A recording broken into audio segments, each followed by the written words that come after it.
Welcome students to my online classes during COVID-19 pandemic. I hope all of you are enjoying my online classes. I will teach you a writing portion of class 12th English and my topic is notice writing. With the help of some important points and format, we will learn how we can develop a very good and impressive notice writing. Come to the notice writing first.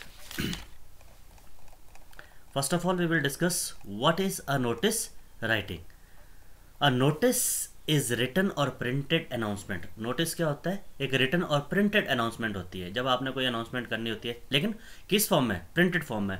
आपने उसको type करके लिखा होता है या खुद हाथ से बनाकर एक फॉर्मेट बनाया होता है.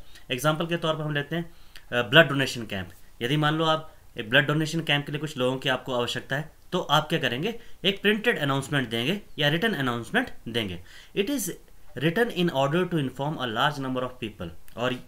और ये कैसी इंफॉर्मेशन होती है? जो कि हम बहुत सारे लोगों को देना चाहते हैं.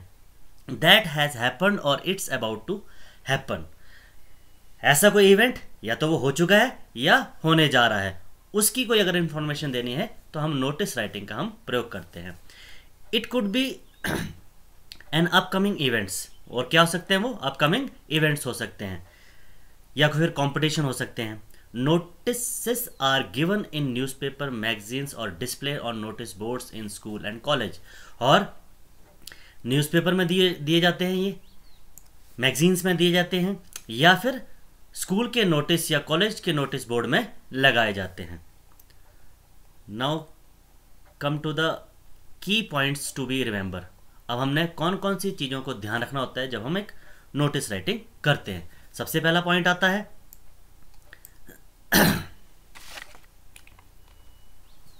Yes, language should be simple and formal.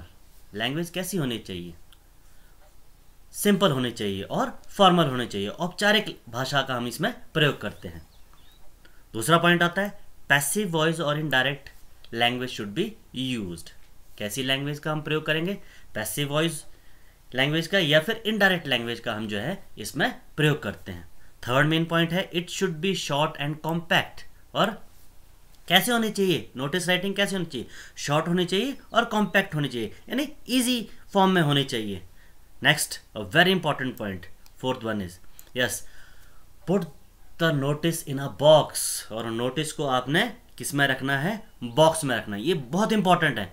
कई बच्चे जब नोटिस राइटिंग करते हैं तो वो नोटिस राइटिंग जो है बॉक्स में नहीं रखते हैं, जो कि बहुत इंपॉर्टेंट है. जो आपने नोटिस राइटिंग करनी है वो किस में रखनी है? बॉक्स में रखनी है.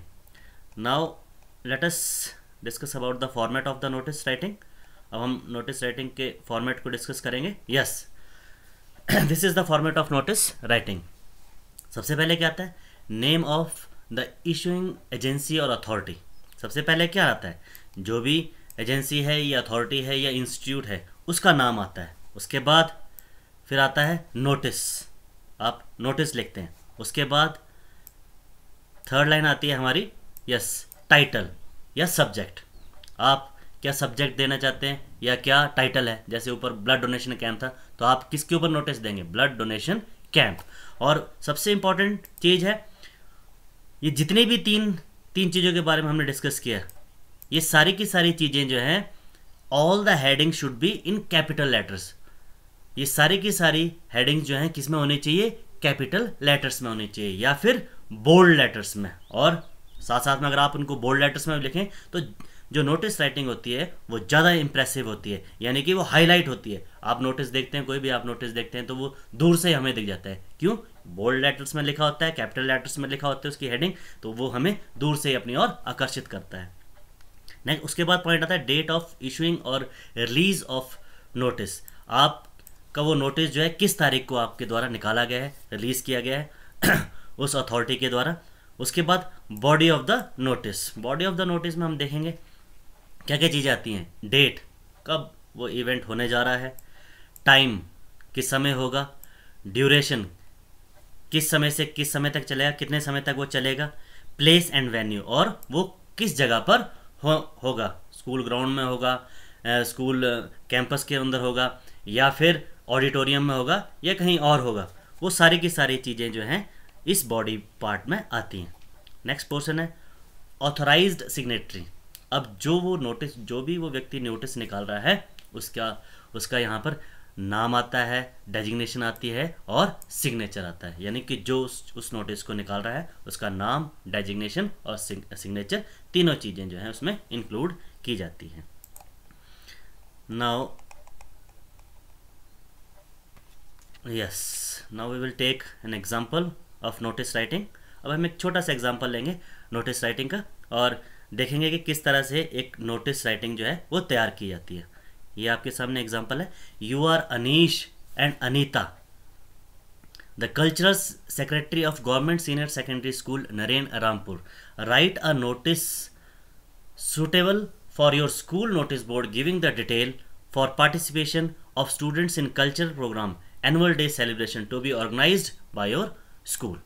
तो ये एक क्वेश्चन है और इस क्वेश्चन से हमने जो है एक छोटी सी नोटिस राइटिंग करनी है। देखिए सबसे पहले आता है yes, name of the institution. हमने जैसे कि ऊपर पढ़ा था name of issuing authority. Issuing authority कौन है कि उस नोटिस को कौन इशू करने जा रहा है। गवर्नमेंट सीनियर सेकेंडरी स्कूल की तरफ से जो है नोटिस लिखा गया है, ठीक है। और उसके बाद हम हेडिंग डालते हैं, आपने देखा होगा नोटिस, और उसके बाद क्या आता है टाइटल या सब्जेक्ट। तो टाइटल हमारा है क्या, एनुअल डे सेलिब्रेशन 2020। उसके बाद हमने देखा था जो फॉर्मेट में हमने क्या देखा था, डेट, कि उसके बाद जो है हम डेट लिखते हैं कि किस तारीख को आप वो नोटिस लोगों को बता रहे हैं, किस तारीख को वो जारी किया गया है नोटिस। तो डेट, और एक बात ध्यान रखनी है कि date should be in British format. British format का हम प्रयोग करते हैं। डेट जब हम मैक्सिमम हम जो इंग्लिश हम यूज़ करते हैं वो ब्रिटिश इंग्लिश हम यूज़ करते हैं, तो ब्रिटिश फॉर्मेट होना चाहिए डेट लिखने का भी। उसके बाद body of the notice writing, ये है आपकी बॉडी है कंप्लीट, ये देखिए ये बनाया। This is to inform all the student that annual day 2020 will be celebrated on 25 November 2020 from 10 AM to 5 PM at school ground with various cultural programs like acting, folk dance, skit, group song, solo song, etc. Deputy Commissioner will grace the occasion as the chief guest. Students who would like to participate should give their names to the undersigned by 15th November 2020। और जो उसमें participate करना चाहते हैं वो कब तक अपने अपने नाम दे दें, 15 नवंबर 2020 तक जो हैं अपने नाम दे दें। अब देखो इसमें सारी चीज़ें आ गई हैं। यहाँ पर आ गया आपका एजेंसी, अथॉरिटी और इंस्टीट्यूट का नाम आ गया, नोटिस, फिर सब्जेक्ट आ गया कि एनुअल डे सेलिब्रेशन है, किस चीज़ के बारे में आप नोटिस देने जा रहे हैं, एनुअल डे सेलिब्रेशन। उसके बाद डेट आ गई आपकी, और यह आ गया आपकी body of the notice writing. और बॉडी में सारे पार्ट जो हैं वो कवर हो रहे हैं, जो हमने ऊपर डिस्कस किए, जो फॉर्मेट में हमने डिस्कस किए, क्या क्या डिस्कस किए कि किस तारीख को होने जा रहा है, ठीक है, किस तारीख को वो होने जा रहा है। ये देखो 25 नवंबर। उसके बाद हमने टाइमिंग क्या है उसकी, ये 10 बजे से 5 बजे तक उसकी टाइमिंग है। ये ड्यूरेशन है, ड्यूरेशन और टाइमिंग दोनों आ गई। और वेन्यू कहाँ पर होने जा रहा है, ये जो स्कूल है उसके ग्राउंड में ये जो है एक्टिविटी, ये सेलिब्रेशन जो है होने जा रहा है। लास्ट हमने पढ़ा था ऑथराइज्ड सिग्नेटरी, तो ये ऑथराइज सिग्नेटरी आ गया। ऊपर हमें क्वेश्चन में देखो नाम भी दिया था अनीश और अनीता। आपने जो अगर क्वेश्चन में नाम दिया है तो आप उसी नाम का प्रयोग करेंगे। यहाँ अनीश दिया है और अनीता दिया है। अगर आप लिखना चाहें अनीता तो अनीता लिख सकते हैं, या अनीश लिखना चाहें तो अनीश लिख सकते हैं। और यहाँ पर देखो अनीश लिखा है, ये ऑथराइज सिग्नेटरी है। और क्या है, ये कल्चरल सेक्रेटरी है, क्लास 12th आर्ट्स। अगर तो नाम दिया है क्वेश्चन में तब तो आप नाम लिखेंगे, अगर नाम नहीं दिया है मान लो तो आप XYZ लिख सकते हैं। अगर आपको नाम नहीं दिया गया है तो आप यहाँ पर XYZ का प्रयोग कर सकते हैं, अगर क्वेश्चन में नहीं दिया। अगर क्वेश्चन में दिया है तो आप फिर उसी का यूज़ करेंगे। दूसरी इंपॉर्टेंट बात, यदि क्वेश्चन में आपके स्कूल का नाम नहीं दिया है, किसी ऑर्गेनाइजेशन का नाम नहीं दिया है, इंस्टीट्यूशन का नाम नहीं दिया है, एजेंसी का नाम नहीं दिया गया है, अथॉरिटी का नाम नहीं दिया गया है, तो आप वहाँ पर ABC लिख सकते हैं। आप लिख सकते हैं ABC सीनियर सेकेंडरी स्कूल, आप लिख सकते हैं। तो आपको स्कूल का नाम लिखने की जरूरत, आइडेंटिटी देने की जरूरत नहीं होती है। ये तो थी एक फॉर्मेट की बात। मान लो कि आपको पेपर में किसी और तरीके से आ जाता है। ये सपोज करो कि यहाँ पर जो है एनुअल डे की जगह जो है वो आ जाता है एनुअल स्पोर्ट्स डे आ जाता है, मान लो आपको जो है एनुअल स्पोर्ट्स डे के ऊपर आपको लिखने के लिए आ जाता है, तो आपने क्या क्या चेंजेस करने हैं इसी नोटिस राइटिंग में, यानी कि यही नोटिस राइटिंग जो है स्पोर्ट्स एनुअल स्पोर्ट्स डे के लिए भी कंप्लीट हो जाएगी। देखो क्या क्या चेंजेस हम करेंगे। यहाँ एनुअल डे सेलिब्रेशन है, तो एनुअल यहाँ पर हम कर देंगे एनुअल स्पोर्ट्स डे सेलिब्रेशन। यह आ गया आपका एनुअल स्पोर्ट्स डे सेलिब्रेशन। यहाँ भी एनुअल डे की जगह हम जो है करेंगे annual sports day.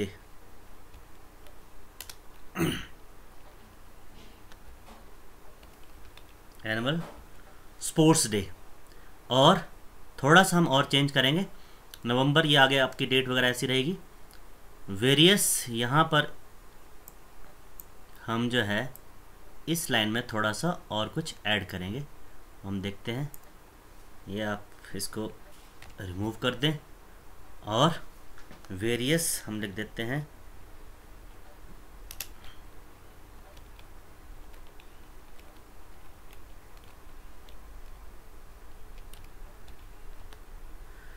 competitions, various competition of sports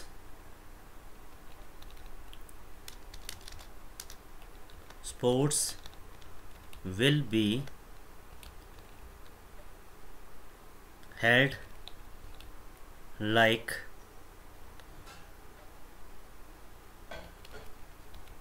boxing,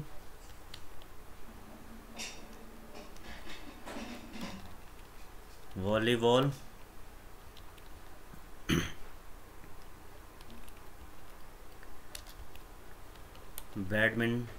badminton,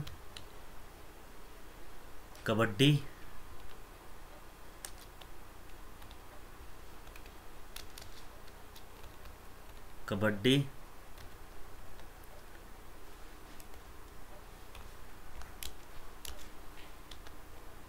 100 metre